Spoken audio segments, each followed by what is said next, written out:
क्यों अपने संविधान को जलाने के लिए तैयार थे?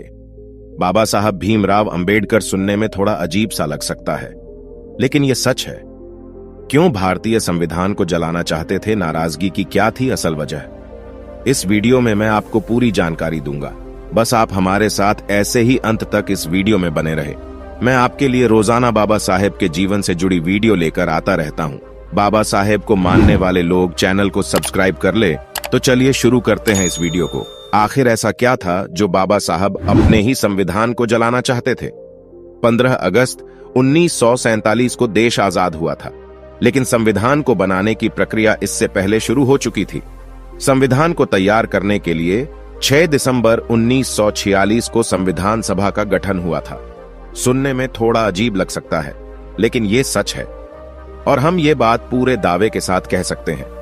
आजादी के बाद एक बार ऐसा मौका आया था जब भारतीय संविधान के निर्माता बाबा साहेब भीमराव अंबेडकर इस संविधान को जलाना चाहते थे। लेकिन क्यों? दरअसल 2 सितंबर 1953 को राज्यसभा में जोरदार बहस हो रही थी। राज्यपाल की शक्तियां बढ़ाने और अल्पसंख्यकों के हितों की सुरक्षा के पर बाबा साहेब अड़ गए। आवेश में आकर उन्होंने ये बयान दिया था, 15 अगस्त 1947 को हम भारतीयों को अंग्रेजी शासन से आजादी मिली। देश का संविधान तैयार करने की प्रक्रिया इससे पहले ही शुरू हो चुकी थी। इसके लिए 6 दिसंबर 19 दिसंबर 1946 को संविधान सभा का गठन किया गया था। भारत का संविधान कई प्रक्रियाओं से गुजरकर अपने मौजूदा स्वरूप में आया है। आइए जानते हैं भारतीय संविधान से जुड़े कुछ दिलचस्प तथ्यों को। 26 नवंबर 1949 को भारत का संविधान पारित किया गया और अपनाया गया। इस दिन को मेहनत के बाद भी बाबा साहब खुद ही चाहते थे कि संविधान को जला दिया जाए। इसके पीछे है एक दिलचस्प कहानी। दरअसल 2 सितंबर 1953 को राज्यसभा में बहस का मौका था। सदन में बहस जारी थी। मुद्दा था राज्यपाल की शक्तियां को बढ़ाना और अल्पसंख्यकों के हितों को ध्यान में रखना। बाबा साहेब इस पर अड़े हुए थे और संविधान संशोधन का और दूर समर्थन कर रहे थे। राज्यसभा में बहस के दौरान ही बाबा साहब ने कहा था कि छोटे समुदायों और छोटे लोगों को हमेशा यह डर सताता है कि बहुसंख्यक उन्हें नुकसान पहुंचा सकते हैं। मेरे मित्र मुझसे कहते हैं कि मैंने संविधान को बनाया है, लेकिन मैं आपको बताना चाहता हूं कि इसे जलाने वाला पहला व्यक्ति भी मैं ही होऊंगा। मुझे इसकी कोई जरूरत नहीं, क्योंकि यह किसी के लिए भी अच्छा नहीं है। हालांकि हमारे लोग इसे लेकर आगे बढ़ना चाहते हैं, लेकिन हमें याद रखना होगा कि एक तरफ वरुण संख्यक है और एक तरफ अल्पसंख्यक और बहुसंख्यक। ये नहीं बोल सकते कि हम अल्पसंख्यकों को मात नहीं दे सकते, क्योंकि इससे लोकतंत्र को नुकसान होगा। मुझे कहना चाहिए कि अल्पसंख्यकों को नुकसान पहुंचाना सबसे ज्यादा नुकसानदेह होगा। अल्पसंख्यकों के अधिकारों को लेकर बाबा साहब हमेशा सजग रहे।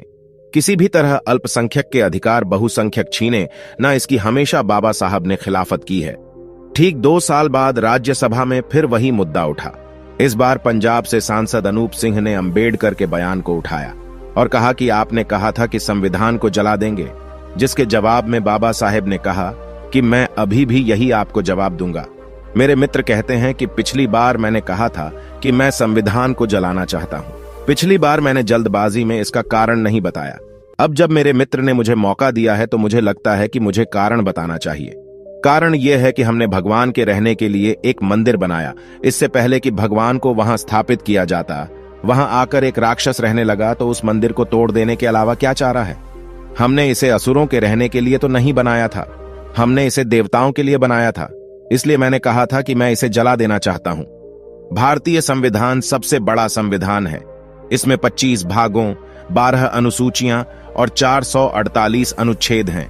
भारत इकलौता संप्रभु और गणतंत्र देश है जिसमें विविधताएं। संविधान सभा के 284 सदस्यों ने 24 जनवरी 1950 को इस पर साइन किए थे, जिसमें 15 महिलाएं भी थीं।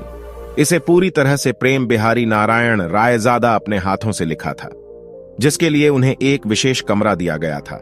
इसे लिखने में करीब 6 महीने लगे थे। इसे लिखने में 303 नंबर की 432 का प्रयोग किया गया था, जिसे से मंगाया गया था। यहां बता दें कि इसके लिए उन्होंने एक भी पैसा नहीं लिया, बल्कि उन्हें सिर्फ हर पन्ने पर अपना और अपने दादा का नाम लिखने की अनुमति मांगी थी। संविधान को लागू करने के लिए 26 जनवरी की तारीख चुनने का भी एक ऐतिहासिक कारण था। दरअसल 26 जनवरी 1930 को भारतीय राष्ट्रीय कांग्रेस ने भारत को पूर्ण स्वराज घोषित किया था। इस तारीख को महत्व देने के लिए 26 जनवरी 1950 को संविधान लागू किया गया। पहले समझते हैं कि संविधान क्या है। संविधान मूल रूप से किसी भी देश का सर्वोच्च ग्रंथ होता है। यह वो किताब है जिस पर देश की संवैधानिक संरचना टिकी होती है। अगर सरल शब्दों में कहें तो ये वो किताब है जिसमें देश की सामाजिक, राजनीतिक और न्यायिक व्यवस्था का निर्देशन करने के लिए नियम लिखे होते हैं। संविधान ही बतलाता है कि समाज को चलाने का आधार क्या हो, कैसे देश के प्रत्येक नागरिक का अधिकार सुरक्षित हो, किसी व्यक्ति के अधिकारों का हनन न हो, सबको समान रूप से आगे बढ़ने का मौका मिले। आइए अब चर्चा करते हैं भारतीय संविधान से जुड़े दिलचस्प फैक्ट्स के बारे में। हमारा भारतीय संविधान अन्य देशों की तरह न तो कठोर है और न ही अधिक लचीला, लेकिन निश्चित रूप से इसे संशोधित किया जा सकता है। आज तक इसमें कुल 105 संशोधन हो चुके हैं। इसमें सबसे प्रसिद्ध 1976 का 42वां संशोधन है।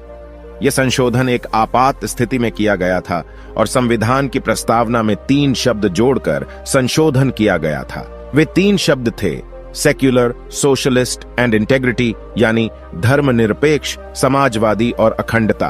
दुनिया का सबसे लंबा और विशाल संविधान। भारतीय संविधान दुनिया में सबसे लंबा और सबसे विशाल संविधान है। आज इसमें लगभग 25 भाग, 12 अनुसूचियां और 448 अनुच्छेद हैं। यहां गौर करने वाली बात यह है कि भारत एकमात्र सॉवरेन एंड रिपब्लिक, संप्रभु और गणतंत्र देश है जिसमें यह विविधता है। इस पर 24 जनवरी 1950 को संविधान सभा के 484 सदस्यों ने हस्ताक्षर किए थे। इसमें 15 महिलाएं भी थीं। इनमें आरबीआई के पहले भारतीय गवर्नर सीडी देशमुख की पत्नी दुर्गाबाई देशमुख भी थीं। साथ ही कुछ अन्य महिलाएं जैसे विजयलक्ष्मी पंडित, सरोजिनी नायडू, अम्मू स्वामीनाथन, दक्षिणायनी वेलायुधन, बेगम रायसुल का संविधान निर्माण में खास योगदान रहा है। दोस्तों, आज की वीडियो में बस इतना ही। इस चैनल पर मैं सिर्फ बाबा साहेब के जीवन से जुड़ी छोटी बड़ी सभी जानकारी लेकर आता रहता हूं।